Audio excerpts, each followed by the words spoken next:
bilmaymiz. Ha. Siz nima so'radingiz? Biz yaxshi. Ha, Xudoga ming qatla shukr. 2 marta, 3 marta telefon qilib, Ha, hozir olib meni turdim. telefonim minuti ko'payib ketsa jo'natolmaydi-da. Ha. Ha. Shunga o'zimni video qildimda, yana jo'natib qo'ydimda, keyin chiqyapman. O'zingiz yozdirib oling men gapirgan gaplarni. Aka. Lekin o'sha sud bo'ladigan bo'lsa, sudga taqdim qiling. Meni videomni ko'rsin, suddagilar. Meni holatimni ko'rsin.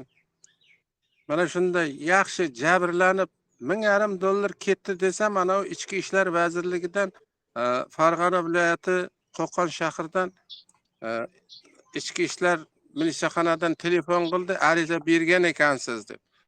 Bergan nimasimi bu yerga? U $1,500 qildi. ishonmayapti. Men $1,500 ana ukasiga, oyisiga o'sha yerda kelib, hammasi shildi bor pulimizni. Mana shunday qilib jabrlanib, azob ko'rib, och qolgan kunlarimiz ham bo'ldi. Do'qopsa eshitgan kunlarimiz ham bo'ldi. Mana shunday qilib biz jabrlanib keldik o'sha yerda. Mana shuni to'g'ri yoritib bering. Yoshim 65 ga keldi hozir.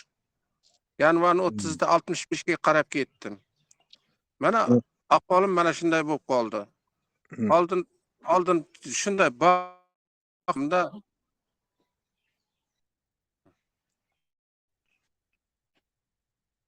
Antenangiz yaxshi ishlamay qolyapti-da aka.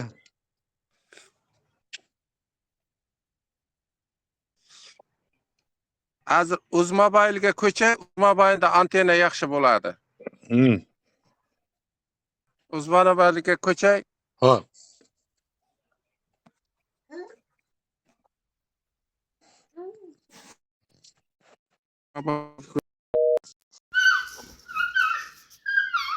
Olanib keldim. Xudoga shukr, nafas olishim ham yaxshi bo'ldi. O'shanga borgandan keyin mana sentyabr oyida borib kelgandim, 18 kun yotib. 3 mahal ovqati bor. Hamma tomoni ichida qaraydigan asalari bilan chaqtiradigan. Mana 3 mahal ovqatsiz lyuks xonada yotdik. 2 kishiga bir xonaga yotasiz, bitta televizor 2 kishiga. Shunday sharoitlarni oyog'im tagiga gilam to'shab qo'ydi, divanda yotdik. Mana shunday qilib davolamaydi-mi, davolaydigan bo'lsa, ko'cha-kuyda oyoqda turasan, uchut kutasan, mana shunday qilasan. Tabib degan shunday bo'lish kerak. Asalari chaqtirdi, ertalab 30 dona, kechqurun 30 dona, 60 dona asalarigacha chaqtirdim. Asalari zahri bilan davolanib keldim. Buni Iqbolga telefon qilganingizda kim ko'targan telefonni? Ana u nimalari ko'tardi, administratorlari. Kim ekanini bilmayman, administratorini. Lekin o'sha administratori nima qildi? Bor gapni aytdi, men dedi, kafolat Alloh, shifo Allohdan dedi, boshqa dedi. Mana shifo Allohdan dedi, bordim. O'sha yerga davolanib keldim. Baribir foydasi yo'q. Baribir foydasi bo'lmadi, shifo Allohdan dedi. Ana u chiqib turib, bular Xudo urgan, shifo topmaganlar. Xudoga bir yoqmagan tomoni bordir. Mana shuning uchun Xudo urganlarga shifo tegmaydi deb, naborot bizni shuncha pulimizni olib, yana haqorat ham qilib qo'ydi. Ana videolarda bor, ko'rsataman. Ha, shunaqa dedi, endi hammani shunaqa deb nima qildi. Siz shu yerda 10 kun bo'lgan bo'lsangiz, tuzuk bo'lgan odamni ko'rdingizmi, ko'rmadingizmi? Kimni? Tuzuk bo'lgan odamni ko'rdingizmi, ko'rmadingizmi? Iqbolda. Yo'q, ko'rmadim.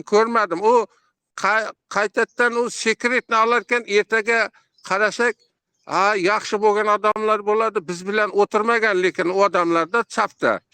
Safda o'tirmagan odamlar oxirida 2-3 tasi yaxshi bo'lib chiqib ketadi. Yaxshi bo'libdi, foydasi tegibdi deb biz xursand bo'lib, ertasiga bugun foyda qilmasa, ertaga foyda qiladi, yana yetaveramiz. 50 ming so'mdan kvartira turdik. Yeyish ichish yo'q kvartirada. O'zing cho'ntagingdan yeb ichasan.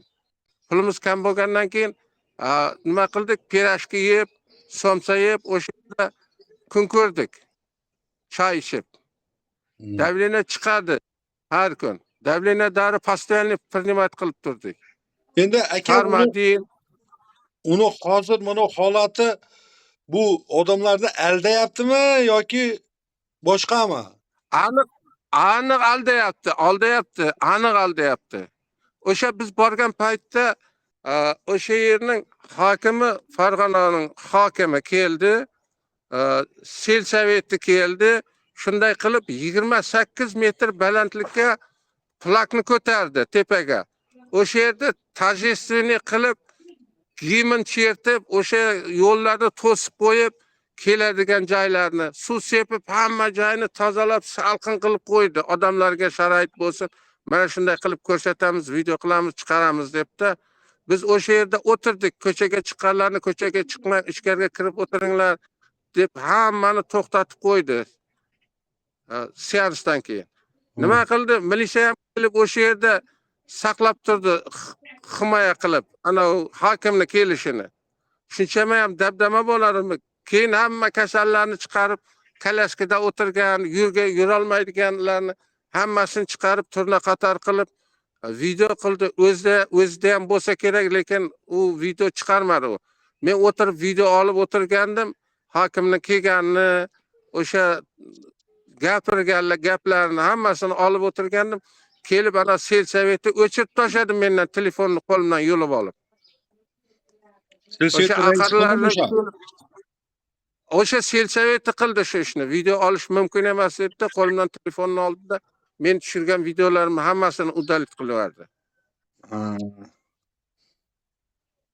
Endi o'g'rincha bo'lmasa, mana shunday nohaqlik bo'lmasa o'sha yerda nimaga ochiqlik bo'lsa video qilishimizga bizga to'sqinlik qiladi? Ana Muhiddin tabibga bordik, sanatoriyada qancha videolarim bor. O'sha yerni ko'rib, tomosha qilib o'tiraman. Atrof muhitni, kelgan odamlardan qancha intervyu olganman. O'sha odamlar zo'r bo'lib 1 soat, 2 soatlab intervyu qilib oldim ulardan. Aka, o'zim reklama chiqarib o'tirdim. Hozir o'sha uni reklamasiga ishonib qolyapti turgan odamlarga nima gapingiz bor? Ishonmanglar u reklamasiga, umuman ishonmanglar. Umuman mumkin emas. Mana ana o diniy idora mufti gapirdi-ku gapini. O'shanga borganlarning 7 pushtigacha kuyadi deb. 7 pushtingizgacha kuyadi. Biz nima bo'lsak bo'ldik. Endi biz eshitdik, bormaymiz. Sizlar ham kuyib qolmanglar dedi. Tojikistondan bordi, Qirg'izistondan bordi. Men bilan bir xonada yotdi kvartirada. O'shalarga 1 gram foydasi tegmadi. Davo topmadi ular. Aka, xudo xolasa duo qilib turinglar, yaxshi bo'ladi. Bu hozir buni nimalaringizni, videolaringizni ijtimoiy tarmoqqa qo'yaveraymi? Qo'ying, men roziman. Ijtimoiy tarmoqqa qo'ying deb men sizga jo'natib o'tiribman. Ana bir video ketib bo'lgani yo'q, sizga boryapti. Uni ham nima qiling, videoni qo'yib bering. Bo'ldi aka, xudo xolasa telefonlashib turamiz, duo qilib turinglar. 14-kuni sud. 14-may kunimi? Ha. Shu kuni xudo xolasa yakun bo'ladi. O'sha kuni meni bir ogohlantirib qo'ying, o'sha kuni men uyda bo'laman, o'tiraman, telefonni nima qilaman. Bo'ldi aka. To'y marakalarga, hashamlarga boryapman, piyoda yuriyapman, mashina bilan borib kelyapman. Xudoylarga boryapman. Bo'ldi aka, Alloh shifo bersin, duo qiling. Mayli, sog' omon bo'ling. Ha. Muhiddin tabibga mana shu informatsiyamda aytib qolay, uni ham qo'ying. Bo'ldi. Muhiddin dunyo turgancha turgin. Ilohim yuzlarga kulib yurgin. Sizday tabiblar ko'paysin. Muhiddin tabib. Bo'ldi. Ha. Mana shu meni hozir videomni o'sha Muhiddin tabib ham eshitsin. Hozir pulim yo'q bo'lgan, yana 4 seans olishim kerak edi. U yerda yana 3,5 million so'm pul kerak. 5 million. Borish kelishga. Bu yerda 1 million 750 ming so'm tavlarkansan, 3 mahal ovqating, yotoqxonang berarkan. O'sha men aytgan gaplarning hammasini qo'ying. Xo'p, rahmat.